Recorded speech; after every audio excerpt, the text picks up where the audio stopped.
இன்றே டவுன்லோட் செய்து உங்கள் ஃபேவரட் ஷோக்களை என்ஜாய் பண்ணுங்க.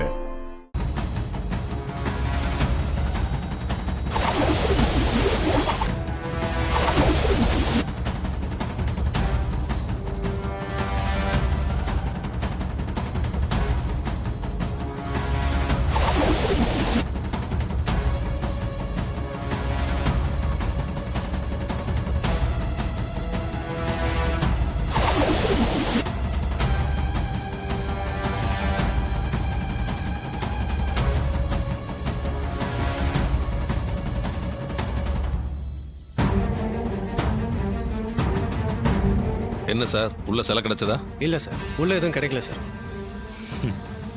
சார், நான் தான் சொன்னேன்ல, அந்த திருட்டு சிலை வியாபாரத்தை விட்டுட்டேன்னு.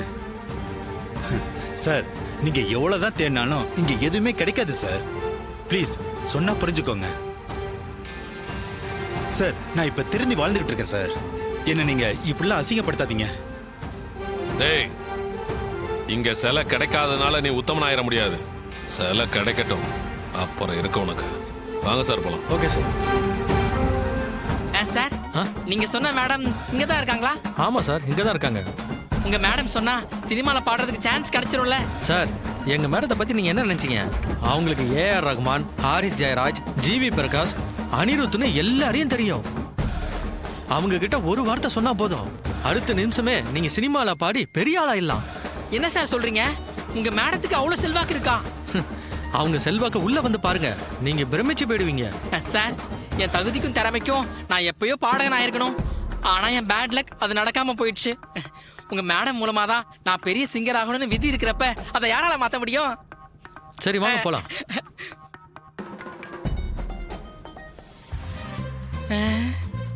என்ன சார், மியூசிக் கம்பெனி மாதிரி இருக்குன்னு பார்த்தா ஐடி கம்பெனி மாதிரி இருக்கு. ஏங்க, அவங்களுக்கு மியூசிக் டைரக்டர்ஸ் எல்லாம் தெரியும்னு சொன்னா அதுக்காக இங்க மியூசிக் இன்ஸ்ட்ருமெண்ட்லாம் இருக்கணும்னு சொல்றீங்களா? எனக்கு பெரிய ஆசைலாம் இல்ல சார். எப்படியோ சான்ஸ் கிடைச்சு ஒரு எஸ்பிபி மாதிரியோ ஒரு ஜேஸ்தாஸ் மாதிரியோ பெரிய சிங்கர் ஆகி சின்னதா ஒரு ஆடி காரு, சின்னதா ஒரு பங்களா, அதை மட்டும் வாங்கினா போதும். அதெல்லாம் வாங்கிடலாம். வாங்க வாங்க. மேடம் உள்ளதா இருக்காங்களா? உள்ளதா இருக்காங்க. வாங்க. மழை தீரந்து ஆடும் நதியாலை நான், மனம் தீரந்து கூவும் சிறு குயில் நான், இசை கலைஞன். ஹலோ, வாங்க. சாரி சார், வரேன். அது வந்து பாட்டு பாடணும்னு ஒரு லூஸ் பையில கூட்டிட்டு வந்திருக்கோம்ல. ஆமா. அவனை ஒரு கெமிக்கலை மோந்து பார்க்க வச்சு அவனுக்கு சுயநினைவு போக வச்சு நம்ம கேட்கிற கேள்விக்கு உண்மையான பதில சொல்ல வச்சிட வேண்டியதுதான். ஆஹா, திட்டம் போட்டுதான் எல்லா வேலையும் நடந்துகிட்டு இருக்கா. நம்ம வாயாலேயே எல்லாம் உண்மையை வாங்க பாக்குறாங்களா? இளையராஜா, இனிமே ஒரு நிமிஷம் கூட இங்க இருக்க கூடாது. எஸ்கேப் ஆயிடு. சரி மச்சான், பாத்துக்க.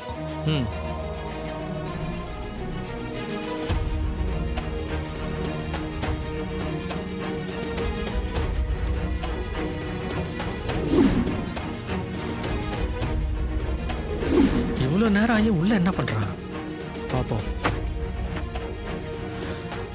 ஆளா காணோம். ஐயோ, எஸ்கேப் ஆயிட்டானா? மேடம், அந்த ஆளு எஸ்கேப் ஆயிட்டான். ரெஸ்ட் ரூம்ல இருந்து பின்பக்கமா ஓடிட்டான். அவன் ஃப்ராடுன்னு தெரிஞ்சு போச்சு மேடம். சூப்பர். அவன் ஃப்ராடுன்னு ஓரளவுக்கு கெஸ் பண்ண.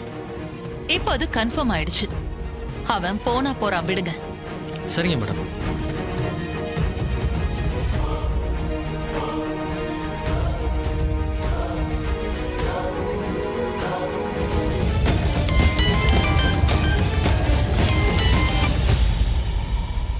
சொல்லு பரஞ்சோதி, நல்லா இருக்கியா? நல்லா இருக்கேன் குருமூர்த்தி. என்ன திடீர்னு ஃபோன் பண்ணிருக்க? ஏதாவது முக்கியமான விஷயமா? ஆமாம் குரு, ஒரு ஃபாரின் பார்ட்டி மாட்டிருக்கு. அவங்களுக்கு பழமையான ஒரு அம்மன் சிலை வேணும்னு கேக்குறாங்க. அதுவும் ஐம்பொன் சிலையா இருந்தா நல்லா இருக்கும்னு சொல்றாங்கப்பா.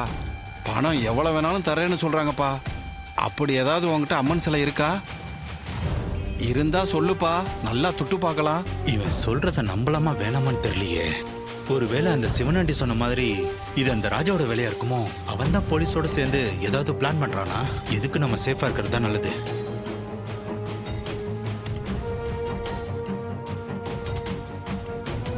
என்ன குரு, பேச்சையே காணா? சிலை இருந்தா சொல்லுப்பா, பணத்துல குளிக்கலாம்பா. இல்லப்பா, நான் திருட்டு சிலைலாம் வாங்குறத விட்டு ரொம்ப நாளாச்சுப்பா. இப்ப நான் நேர்மையான முறையில சிலை செஞ்சு பிசினஸ் பண்ணிட்டு இருக்கேன்ப்பா. இனிமே இந்த மாதிரி விஷயத்துக்கெல்லாம் எனக்கு ஃபோன் பண்ணாத, ஓகேவா? சார் கேட்டீங்கல்ல, அவங்கிட்ட சிலை இல்லைன்னு சொல்றான்.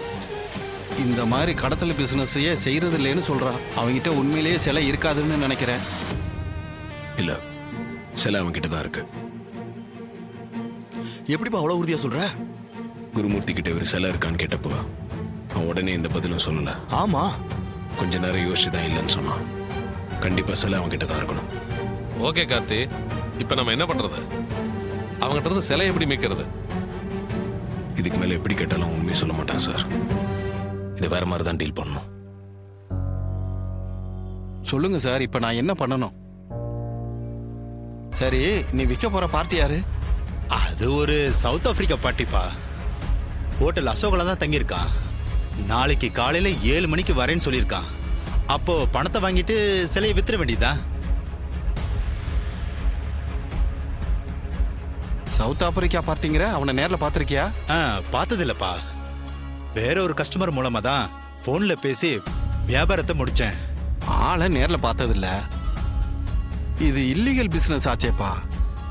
நீ எப்படி நம்பி செய்யற? கொஞ்சம் தப்புனாலும் நீ ஜெயிலுக்கு போற மாதிரி ஆயிருமே.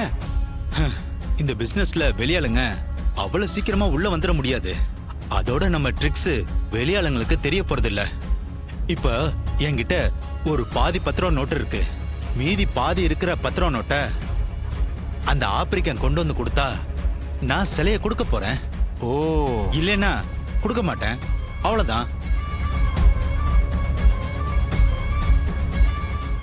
இப்படிதான் நம்ம பிசினஸ் நடந்துட்டு இருக்கு. ஏன் போதையில எல்லாமே உனக்கு மறந்து போச்சா? எல்லாம் ஞாபகம் இருக்குப்பா, சும்மா தான் கேட்டேன். சரி சரி, சரக்க போடு. ம்.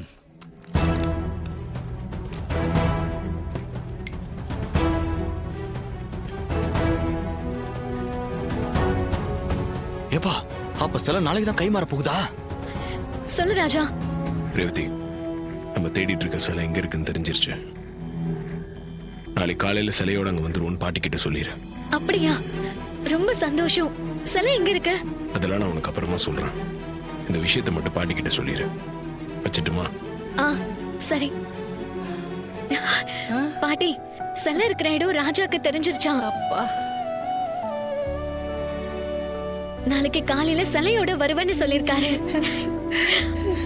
அப்பா, மாப்பிள்ளை சிலையோட வந்துட்டாருனா ஈஸ்வரி மேல இருக்கிற பழியும் போயிடும், நம்மளையும் ஊரை விட்டு ஒதுக்கி வைக்க மாட்டாங்க. நல்லதா போச்சு. ஆமையா, என் குறைய ஆத்தா நிறைவேற்றி வச்சுட்டா ஐயா.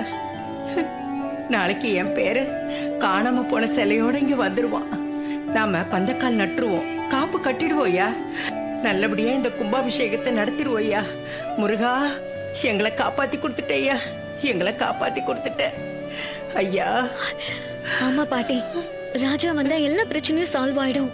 ஆமாண்டா கண்ணு.